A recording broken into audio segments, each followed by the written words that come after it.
మనం ఇప్పుడు ప్రస్తుతం చూస్తున్నది కజ్జవెల్లి విలేజ్. కజ్జవెల్లి విలేజ్ యొక్క మెయిన్ రోడ్ ఇది. ఇది చింతలమానేపల్లి మండలంలో ఉంటుంది. సో, ఇప్పుడు మనం చూస్తున్న రోడ్ అనేది చింతలమానేపల్లి మీదుగా మనకు గూడెం బ్రిడ్జ్ పైన నుండి మనకు మహారాష్ట్రని కలుపుతుంది. కజ్జవెల్లి జనాభా సుమారు 3000 మరియు ఇక్కడ ఓటర్ల సంఖ్య సుమారు 1500 పైచిలుకు. సో, మనకు కజ్జవెల్లి విలేజ్ అనేది ఒక పెద్ద గ్రామం ఇది.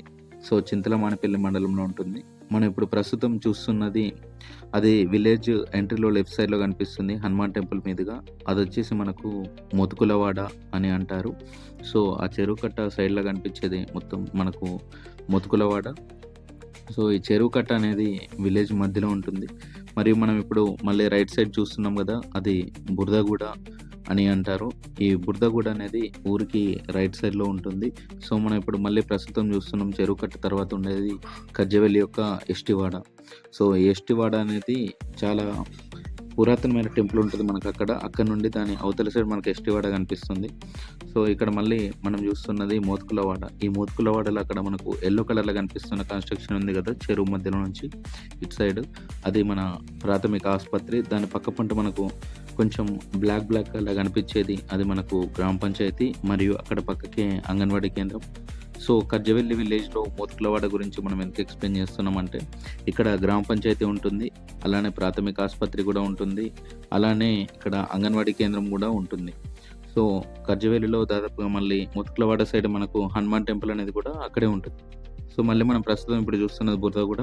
ఈ బురదగూడ అనేది విలేజ్‌కి కుడివైపున కనిపిస్తుంది. బురదగూడ మధ్యలో నుండి వెళ్ళే రోడ్డు మనకు మళ్ళీ అటు బెజ్జూరు మండల్‌ని కలుపుతుంది. బట్ మనకు ఆ రోడ్ ఇంకా గూడా ఏంటంటే మట్టి రోడ్ ఉండడం వల్ల రవాణా అనేది కొంచెం తక్కువగా ఉంటుంది.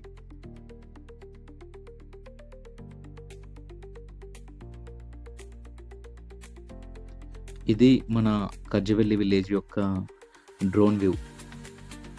చూడండి ఎంత బ్యూటిఫుల్‌గా ఉందో.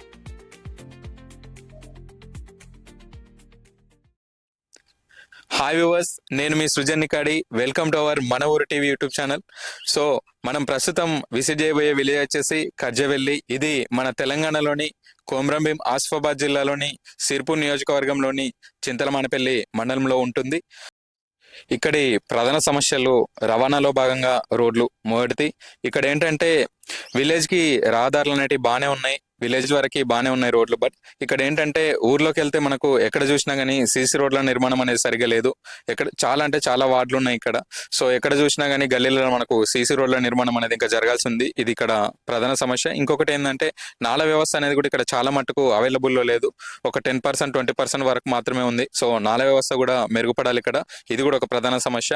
మూడవది త్రాగునీటి సమస్య. మనం త్రాగునీరు అనగానే ఎక్కడికి వెళ్ళినా కానీ మనం ఏంటంటే మిషన్ భగీరథ నీళ్ళు అనేవి ఎక్కడ కూడా అవైలబుల్ లేవు. ఎక్కడున్నా కానీ ఒక 5% 2% వరకు మాత్రమే ఉన్నాయి ఎక్కడ చూసినా కానీ.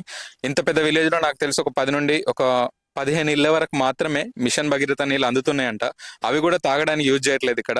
అవి ఏంటంటే బయటి అవసరాల కోసం, కాలకృత్యాల కోసం, వాటి కోసం మాత్రమే యూజ్ చేస్తున్నారు. అది ఇక్కడ.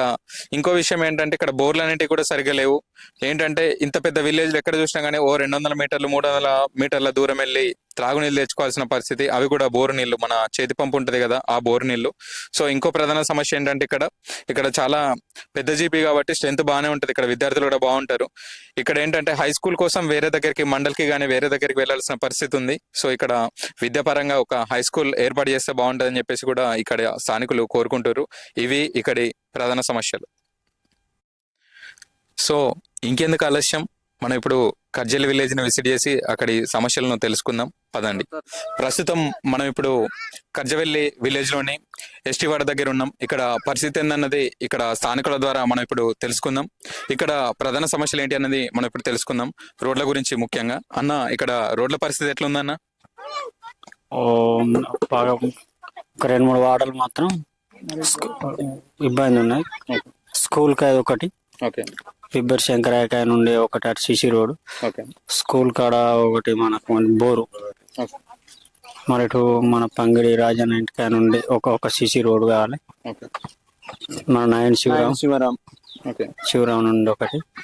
ఇటు మధ్యలో కొన్ని సగం సగం అలవాట్లు మరి ఇటు నాయన్ సురేష్ వాళ్ళకి సగం ఉన్నది, మరి ఇటు గోగుల గంపతోళ్ళకి సగం, నాయన గౌరవ నుండి సగం రోడ్లు సగం సగం మధ్యలో మధ్యలో ఆగినాయి. అలా పోవడానికి కొంచెం ఇబ్బంది ఉంది. వచ్చేటప్పుడు ఎప్పటికీ బురద ఉంటుంది అన్నమాట ఈ రోడ్ల పంట. మళ్ళీ ఇట్లా రోడ్ దిగాల్సి రోడ్ పక్కన కూడా కొంచెం మొత్తం చూస్తున్నారు కదా. ఇక్కడ పరిస్థితి ఏంటంటే మనకు సీసీ రోడ్ల నిర్మాణం అనేది ఇక్కడ ఇంకా సరిగా చేపట్టలేదు. సో మనకి ఇక్కడ సీసీ రోడ్లు చాలా అవసరం ఉంది. 100 నుండి 200 మీటర్ల రోడ్లు ఇక్కడ చాలా అవసరం ఉన్నాయి మనకి. ఇంకా వీళ్ళు చెప్పినట్టు ఇక్కడ దాదాపుగా ఇంకొక 5 నుండి 6 సీసీ రోడ్లు అవసరం ఉంది ఇక్కడ ఎంతైనా కానీ. వీళ్ళకి ఇంకో సమస్య ఏంటంటే చాలా ఇక్కడ ఈ వార్డులు ఇక్కడ మొత్తం 3 వార్డులు ఉన్నాయి. ఈ వార్డులలో కూడా వీళ్ళకి ఏంటంటే నాల వ్యవస్థ అనేది సరిగ్గా లేదు. వాళ్ళకి సీసీ రోడ్ల నిర్మాణం కూడా ఖచ్చితంగా కావాలి. సో ఇంకా తర్వాత ఇక్కడ నీళ్ళ పరిస్థితి గురించి మనం ఇప్పుడు మాట్లాడుకుందాం. వీళ్ళు త్రాగునీళ్ళు ఏం యూజ్ చేస్తారన్న? అన్న మీరు ఏం నీళ్ళు తాగుతారన్న? బోర్ నీళ్ళు తాగుతారు. మరి మిషన్ భగీరథ లాంటి ఏమన్నా వచ్చినాయి మీకు ఇప్పటిదాకా? ఇప్పుడు అది ఇంకా ట్యాంక్ ప్రెస్ చేయలేదట. ట్యాంక్ అది కూడా కొంచెం ప్రాబ్లం ఉన్నదట. అక్కడ మధ్యలో కొంచెం కట్ అయింది. ఇంకా పైప్ లీకేజ్ ఉన్నది. మన ఇండ్లకు నల్లలు కూడా ఫిట్ చేయలేదు. ఇంకా ఏంటంటే ఇట్లా బయట కొద్దిగా బయట ఇట్లా పెట్టుకున్నాను టెంపరీగా ఇచ్చేసాం. ఇప్పుడు ఎట్లా మరి అన్న? బోర్ నీళ్ళు అంటే మనకు వర్షాకాలం మీరు చెప్పినట్టు నాలీళ్ళు సరిగా లేవు కాబట్టి ఆ నీళ్ళు మొత్తం ఇప్పుడు మన బోర్లు ఉన్నాయి, ఇందాక మనం చూసినాం. ఆ బోర్ల దగ్గర నీళ్ళు వచ్చి మొత్తం జామ్ అవుతున్నాయి. మరి అట్లా ఏమన్నా జేరాలు అవి వస్తున్నాయి ఆ నీళ్ళు తాగడం వల్ల సర్దిలు గంట? వర్షాకాలం వస్తాయి అట్లా. సో ఇక్కడ ఇంకో సమస్య ఏంటంటే త్రాగునీటి సమస్య. ఇందాక మనం విన్నట్టు ఇక్కడ ఏంటంటే మిషన్ భగీరథ పథకం అనేది ఎప్పుడు అమల్లోకి వచ్చింది. అయినా కానీ ఇక్కడికి వీళ్ళకి త్రాగునీళ్ళు అనేటివి ఇంకా కూడా వీళ్ళు ఇప్పటికి కూడా ఏంటంటే ఇవే పక్కకు ఉండేటువంటి బోర్ల నీళ్ళని తాగుతారు. ఈ బోరింగ్లు అనేటివి కూడా ఇక్కడ 2-3 మాత్రమే అవైలబుల్ లో ఉన్నాయి. సో చెప్పండి అన్న, ఇక్కడ మిషన్ భగీరథ నీళ్ళు మీరు ఎట్లా యూజ్ చేస్తారు? మరి తాగడానికి వాడుతుందా? ఏం చేస్తారు? తాగడానికి వాడతలేము, స్నానానికి అట్లా ఇట్లా వాడుతున్నాం కానీ ఒక 20 ఏళ్ళ దాకా వస్తాయి. కాకపోతే పూర్తి మొత్తంలో వస్తలేవు. కనెక్షన్ ఇంకా సప్లై బరాబర్ ఇయ్యలేదు వాళ్ళు ఇంటింటికి. జస్ట్ పైపులు పెట్టి అట్లా వదిలేయడం వల్ల బయటకు వెళ్ళిపోతున్నాయి నీరు అంతగా. సో ఇక్కడ మనం ఇందాక చూసాం కదా, ఈ 3 వార్డులకు గాను ఒక 10 నుండి 15 ఇండ్లకు మాత్రమే మిషన్ భగీరథ నీళ్ళు వస్తున్నాయి. అవి కూడా ఏంటంటే వీళ్ళు త్రాగునీటిలాగా యూజ్ చేయట్లేదు. కాలకృత్యాలకు, బయటికి, స్నానానికి వాటికి యూజ్ చేయాల్సిన పరిస్థితి. ఎందుకంటే ఇక్కడ ట్యాంకులను పరిశుభ్రంగా ఉంచడం లేదు. ఇంకో విషయం ఏంటంటే ఆ నీళ్లు ఎక్కడ పొల్యూట్ అయ్యి వస్తున్నాయని భయంతో వాళ్ళు ఇక్కడ నీళ్లు తాగడం లేదు. ఇది ఇక్కడ త్రాగునీటి సమస్య. ఇంకో విషయం ఏంటంటే వీళ్ళు ఈ బోరు నీళ్ళు తాగడం వల్ల వర్షాకాలం మనం ఇప్పుడు చూస్తున్నట్టు పరిస్థితి. ఇక్కడ ఎటు చూసినా కానీ నాల వ్యవస్థ లేకపోవడం వల్ల ఎటు వెళ్ళినా కానీ పక్కకు బోరింగ్లు అవి ఉంటాయి. సో చేతి పంపు అంటారు కదా, ఆ బోరింగ్లు ఉంటాయి. ఆ బోరింగ్ల దగ్గరికి వెళ్ళి వీళ్ళు ఏంటంటే నీళ్ళు తెచ్చుకుంటారు. అక్కడ కూడా ఏంటంటే ఇంకుడు గుంటలు అవి ఏర్పడి మొత్తం నీళ్ళన్నీ పొల్యూట్ అయ్యే పరిస్థితి ఉంది. ఇక్కడ చాలా మందికి వర్షాకాలం వస్తే ఎప్పటికీ జ్వరాలు అవి వచ్చే పరిస్థితి ఇక్కడ నెలకొంది. ఇది ఇక్కడ త్రాగునీటి యొక్క పరిస్థితి. సో వీళ్ళు ఇంకొక సమస్య గురించి కూడా మనకి ఇప్పుడు చెప్పడం జరిగింది. అదేంటంటే ఇక్కడ ప్రైమరీ స్కూల్ ఉంది. సో ఎన్నో తరగతి వరకు ఉంటుంది? 5వ తరగతి వరకు ఉంటుంది. సో 5వ తరగతి వరకు ఉంటుంది. సో ఇక్కడ ప్రైమరీ స్కూల్ ఉంది. బట్ ఇక్కడ ఏంటంటే చాలా సంవత్సరాల నుండి ఉంది. కానీ అక్కడ వాళ్ళు ఇంకా కూడా బోరు నీళ్ళు తాగాల్సిన పరిస్థితి ఉంది. సో బోర్ నీళ్ళు అన్న? బోర్ లేదు అసలు. బోర్ లేదు. అక్కడికి దూరం నుండి తెచ్చుకుంటారు వాటర్, అవే తాగుతారు. 200 మీటర్ల దూరం పోవాలి. సో విన్నారు కదా, ఇక్కడ పరిస్థితి ఏంటంటే చిన్న పిల్లలు, ప్రైమరీ స్కూల్ అది 5th క్లాస్ వరకు ఉంటది. వాళ్ళకు కూడా ఇక్కడ గవర్నమెంట్ అనేది ఏంటంటే ఒక బోర్ లాంటిది కూడా కనీసం ఏర్పాటు చేయలేదు. వీళ్ళ నీళ్ళ కోసం దాదాపు ఒక 200 మీటర్స్ వెళ్లాల్సిన పరిస్థితి ఉంది.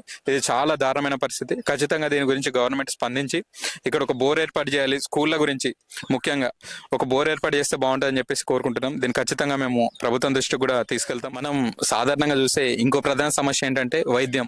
సో ఇక్కడ వైద్యం పరిస్థితి ఎట్లుందన్నది ఇక్కడ స్థానికుల ద్వారా మనం ఇప్పుడు తెలుసుకుందాం.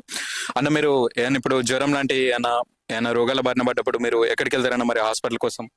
ఆర్ఎంపీలయ్య హాస్పిటల్ అంటే సిర్పూర్ పోవాలి. ఆర్ఎంపీలయ్య. సిర్పూర్ అంటే ఎంత దూరం వస్తుందన్న మీకు? ఎంత అంటే 50 వస్తుంది. 50-60 కిలోమీటర్లు.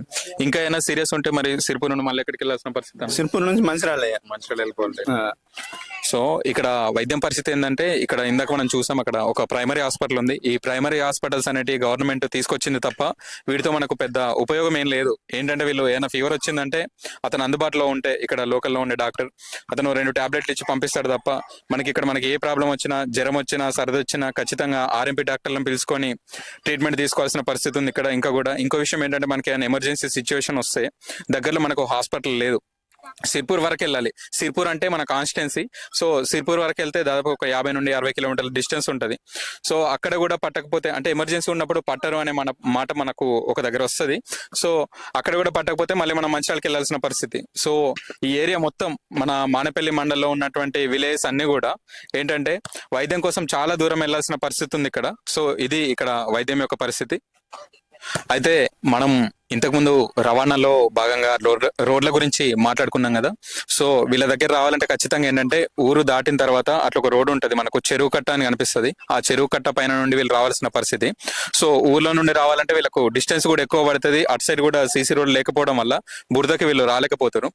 అన్న మీరు చెప్పండి అన్న, మీకు పరిస్థితి ఎట్లుంది మరి? ఇటు రావాలంటే మీరు వర్షాకాలం అయినా ఎప్పుడైనా రావాలంటే ఎట్లుంది? మాకు మరీ ఘోరంగా ఉన్నది. అది ఒక్కసారి కట్టతో అయితే మాకు మస్తు ఉంటది, లేకుంటే బురదే మొత్తం బురద ఉంటుంది. మొత్తం బురదే ఉంటది. మరి సీసీ రోడ్లు అనేవి మొత్తం అవైలబుల్ లో ఉన్నాయా? లేవు, సీసీ రోడ్ లేవు. సీసీ రోడ్లు లేవు, ఆడికి అక్కడికే కట్ట ఉన్నది. సీసీ రోడ్ ఇది ఉన్నది, అది ఉన్నది, అన్ని అట్లా ఉన్నాయి. అక్కడక్కడ చిన్న చిన్న అట్లా వేసుకుంటూ 100 మీటర్లు 200 మీటర్లు వేసుకుంటే వెళ్ళిపోయాను. కడమైన అట్లనే వదిలేసి మొత్తం అట్లా ఎక్కడ పని అక్కడ ఉన్నది. మీకు రావాలంటే ఇప్పుడు ఎమర్జెన్సీ ఇంతకుముందు మనం మాట్లాడుకున్నట్టు హాస్పిటల్కి వెళ్ళాలన్నా కానీ అదే రోడ్ పన్నప్పుడు రాదు. ఏది కూడా రాదు, అంబులెన్స్ మళ్ళీ నడుచుకుంటే వెళ్ళడే, నడుచుకుంటే వెళ్ళాలి.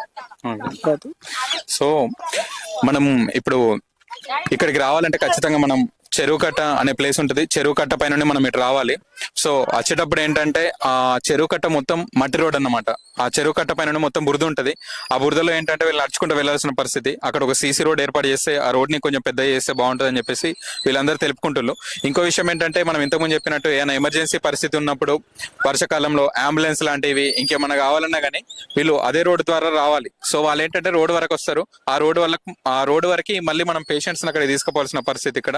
ఇంకోటి ఏంటంటే ఊర్లో నుండి రావాలంటే కూడా వీళ్ళకు సీసీ రోడ్ అనేవి సరిగా లేవు కాబట్టి మళ్ళీ వీళ్ళు ఆ చెరువు కట్ట ద్వారానే వెళ్లాల్సిన పరిస్థితి. సో దీని గురించి ఖచ్చితంగా గవర్నమెంట్ కూడా కొంచెం స్పందించి వీళ్ళ గురించి కొంచెం ఆలోచించి అక్కడ ఒక రోడ్ని ఏర్పాటు చేయాలని చెప్పేసి, లేకపోతే ఇది వేరే గ్రామ పంచాయతీ నిధులకు వాటికి సంబంధించింది అయితే కనుక గ్రామ పంచాయతీ పెద్దలు సర్పంచ్ గారు రోడ్ని ఏర్పాటు చేయాలని చెప్పేసి మన ఊరు టీవీ తరఫున మనం కోరుకుంటున్నాం. సో వీళ్ళు ఇందాక రవాణా గురించి మాట్లాడుకున్నప్పుడు ఏంటంటే ఇటు మనకు వెనకాల విలేజ్ వచ్చేసి మనకు ముంజంపల్లి విలేజ్ ఉంటుంది. సో ఆ పక్క పొంట అది బెజ్జూర్ మండలంకి వస్తే ఆ బెజ్జూర్ మండలం నుండి ఇటు ఒక రోడ్ ఏర్పాటు చేస్తామని చెప్పేసి గవర్నమెంట్ ఎప్పటి నుండి చెప్తుంది. సో వీళ్ళు ఏం ఎక్స్పెక్ట్ చేస్తున్నారంటే ఆ రోడ్డు కూడా ఏంటంటే అటు విలేజ్ మధ్యలో నుండి కజ్జలి మధ్యలో నుండి వెళ్తుందని చెప్పేసి మాట్లాడుకుంటారు. వీళ్ళు ఏం ఎక్స్పెక్ట్ చేస్తారంటే ఆ రోడ్డు కూడా ఇటు సైడ్ నుండి వస్తే బాగుంటది అని చెప్పేసి వీళ్ళు కోరుకుంటారు. ఆ రోడ్ ఇటు రావడం ద్వారా ఈ ఏరియా అనేది కొంచెం డెవలప్ అవుతుంది అండ్ అందరు గుర్తిస్తారని చెప్పేసి కూడా కోరుకుంటారు. చెప్పండి అన్న, మీరు ఏమనుకుంటారు ఆ రోడ్డు గురించి? ఆ రోడ్డు అదే కోరుకుంటాం. ఆ రోడ్డు ఇట్లా వస్తే మాకు బాగుంటది, అట్లా పోతే మా గుర్తింపే ఉండదు మాది. అవును. సో ఆ రోడ్ అయితే మీకు కూడా బాగుంటది. ఈ రోడ్ ఎక్కడ నుండి ఎక్కడ వరకు వెళ్తాను ఎగ్జాక్ట్? గంగాపూర్ నుంచి బారగూడ వరకు.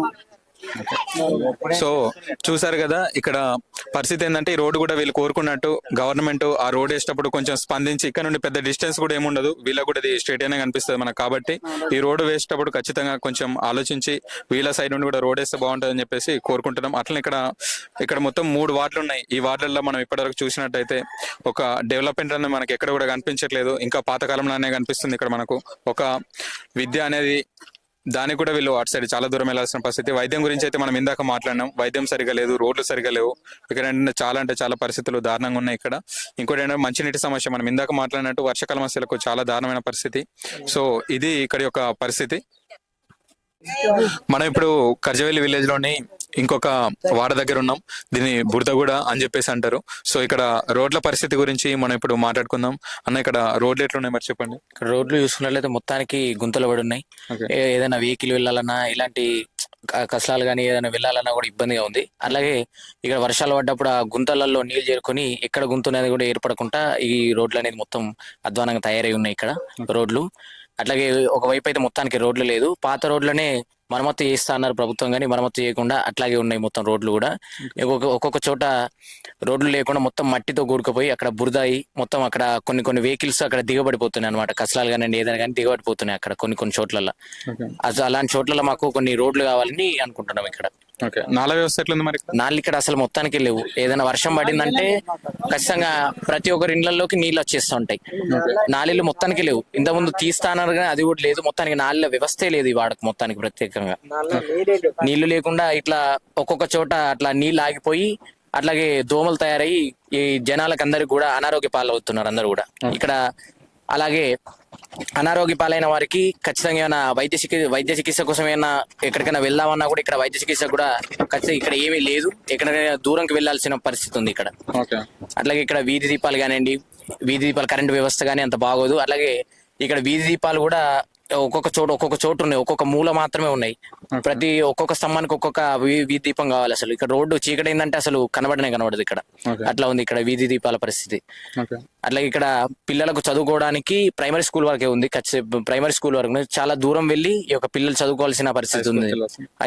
యొక్క మానపల్లికి వెళ్ళి చదువుకోవాల్సి వస్తుంది. ఇక్కడ 7th స్టాండర్డ్ వరకు మాత్రమే ఉంది. దీన్ని జెడ్పీహెచ్ఎస్ గా చేస్తే బాగుంటుందని మేము అనుకుంటున్నాం. తాగునీటి సమస్య గురించి మనం ఇప్పుడు తెలుసుకుందాం. చెప్పాలన్నా ఇక్కడ బోరింగ్లు ఎట్లున్నాయి మరి? మాకు పైప్ లైనింగ్ చేసింది కానీ మాకు నీళ్ళు లేవు, ఏమి లేదు. మాకు బోర్లు సెక్షన్స్ లేవు, ఏమి లేదు. మాకు నాలు లేవు, ఏమి లేదు. ఏమంటే మాకు వచ్చినప్పుడు ఏమైతే అంటే గుంటలు ఉన్నాయి, కట్టలు ఉన్నాయి, మొత్తం ఇండ్లకు నీళ్ళు వస్తాయి.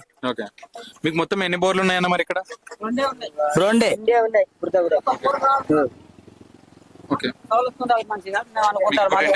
ఇంకో బోర్ కావాలని మేము అనుకుంటాం, అందు గురించి మాకు కావాలని మేము తల్లాడుతున్నాం. సో మనం ఇందాక మాట్లాడినట్టు ఇక్కడ రోడ్డు వ్యవస్థ గురించి మాట్లాడుకుంటే మెయిన్ గా ఇక్కడ రోడ్లు అనేటివి సరిగ్గా లేవు. ఎక్కడ చూసినా కానీ నాల వ్యవస్థ అనేది కూడా లేదు ఇక్కడ ఇప్పటి వరకు కూడా. సో రోడ్లు ఎక్కడ చూసినా కానీ మొత్తం గుంతలు ఉన్నాయి. సో వీళ్ళకు రాకపోకలకు చాలా ఇబ్బంది అవుతుంది. సో విలేజ్ నుండి మెయిన్ రోడ్ నుండి దాదాపు వీళ్ళు ఒక 400 to 500 meters డిస్టెన్స్ రావాల్సిన పరిస్థితి ఉంది వీళ్ళ దగ్గరికి ఎంటర్ అవ్వాలంటే వీళ్ళ ఏరియాకి. సో ఇక్కడ ఏంటంటే వీళ్ళ ఏరియా కూడా దాదాపు అక్కడ నుండి ఎండ్ వరకు దాదాపు 400 మీటర్ల డిస్టెన్స్, 500 మీటర్ల డిస్టెన్స్ ఉంటుంది. ఈ డిస్టెన్స్ లో కూడా వీళ్ళకు త్రాగునీటి సమస్యకు సంబంధించిన ఇంకో విషయం ఏంటంటే వీళ్ళకు 2 బోర్లు ఉన్నాయి. అది కూడా ఒక బోర్ అటు మనకు 300 meters డిస్టెన్స్ ఉంటుంది ఇక్కడ నుండి, ఇంకొక బోర్ ఇటు మనకు దాదాపు ఒక 100 meter డిస్టెన్స్ ఉంటుంది. సో ఇక్కడ ఏంటంటే త్రాగునీరు అనేటి మనం ఇంకా కూడా బోర్ల గురించి ఎందుకు మాట్లాడుకుంటున్నాం అంటే ఇక్కడ మిషన్ భగీరథ అనేది ఇప్పటికి కూడా అవైలబుల్ లేదు. త్రాగునీరు అంటే మన ఊర్లలో చాలా మట్టుకు చూస్తే మనకు కనబడేది ఏంటంటే ఈ బోర్ నీళ్ళే, మనం తాగే బోర్ నీళ్ళే. సో వీళ్ళకి ఆ బోర్లు కూడా ఇక్కడ అవైలబుల్ లేవు. ఇది చాలా దయనీయమైన పరిస్థితి ఇక్కడ. సో ఇక్కడ వీధి దీపాల గురించి మాట్లాడుకుంటే ఇక్కడ వీధి దీపాలు అనేటివి కూడా అంతటా అవైలబుల్ లేవు. కొన్ని పోల్స్ కు మాత్రం పెట్టారు. ఇక్కడ ఏంటంటే మొత్తం చీకటిగా ఉంటుంది రావాలంటే. ఈ ఏరియా అనేది కూడా మనకు కొంచెం దూరంగా అనిపిస్తుంది ఊరు నుండి, మెయిన్ రోడ్ నుండి. సో ఇక్కడ వీధి దీపాలు కూడా ఏర్పాటు చేస్తే బాగుంటది. అట్లా ఇంకో విషయం ఏంటంటే సీసీ రోడ్లు కూడా ఇక్కడ చాలా మట్టుకు లేవు. ఈ రోడ్లు ఉన్నాయి బట్ ఈ రోడ్లకి ఏంటంటే మొత్తం గుంతలు పడి ఉన్నాయి. సో వీటిని మరమ్మతులు చేసి రోడ్లను బాగు చేయాలని చెప్పేసి కోరుకుంటున్నాం. అట్లనే నాల వ్యవస్థ కూడా లేదు కాబట్టి నాల వ్యవస్థ కూడా ఏర్పాటు చేయాలి. అట్లనే త్రాగునీటి గురించి వీళ్ళు ఏమడుగుతారు అంటే ఓన్లీ బోర్లు మాత్రమే అడుగుతాను. ఆ బోర్లు కూడా ఇవ్వకపోతే ఎట్లుంటది వీళ్ళ పరిస్థితి ఒకసారి ఆలోచించండి. ఈ 500 meters డిస్టెన్స్ లో వీళ్ళకి కేవలం రెండు మాత్రమే ఉన్నాయి ఇక్కడ బోర్లు వచ్చేసి. సో ఇది ఇక్కడ పరిస్థితి. అలానే వీళ్ళు విద్య గురించి మాట్లాడుకుంటే ఇక్కడ వాళ్ళు చాలా మంది ఏంటంటే కర్జేలు అనేది చాలా పెద్ద జీపీ. ఇక్కడ వచ్చేసి వీళ్ళకు స్కూల్ 7th class వరకు మాత్రమే ఉంది. హై స్కూల్ కూడా ప్రొవైడ్ చేయాలని చెప్పేసి చాలా మంది కోరుకుంటారు. మళ్ళీ వీళ్ళు దూరం వెళ్ళి చదువుకోవాల్సిన పరిస్థితి ఉంది హై స్కూల్ అంటే. సో ఇవి ఇక్కడి ప్రధాన సమస్యలు. మనం ఇప్పుడు కర్జవెల్లి విలేజ్ లోని హనుమాన్ టెంపుల్ దగ్గర ఉన్నాం. సో ఇక్కడ పరిస్థితి ఏందన్నది స్థానికుల ద్వారా మనం ఇప్పుడు తెలుసుకుందాం. అన్న ఇక్కడ రోడ్ల గురించి ఫస్ట్ చెప్పండి, ఇక్కడ రోడ్ల పరిస్థితి ఎట్లుంది? రోడ్లు అంటే సిమెంట్ రోడ్లు లేవు. ఇంకా మన ఊర్లో మట్టుకు చూసుకుంటే దాని పక్కకున్న సైడ్ డ్రైనేజ్ లేదు. మర్ర దానికి పురుగులు చెత్త చెదారం ఉండట్లా దోమలు గాని ఈగలు గాని పెరుగుతున్నాయి. దానికి మందు సక్రమంగా జల్లాలి, అది కూడా సరిగా లేదు. ఇప్పుడు పంపు వారం రోజులకు ఒకసారి అట్లా చేయాలి డైమిథేట్ మంత్ తోటి. కానీ దాంతో కూడా ఎప్పుడో నెలకు 2 నెలలకు ఒకసారి చేస్తున్నారు. మరి దాని గురించి చేస్తే ఈ దోమలు గాని ఈగలు గాని, మరి రోడ్లు కూడా బాగా చిదర పలిగిపోయి ఉన్నాయి. వాటికి కూడా మంచి మరమ్మతులు చేసి మళ్ళా చదువుకుంటే బాగుంటది. ఇంకా వీధి దీపాలు కూడా పోయి ఉన్నాయి అక్కడక్కడ, దాన్ని కూడా సవరించాలి. ఇంకా సందులలో కూడా రోడ్లు లేక ఉన్నది ఇబ్బంది తోటి.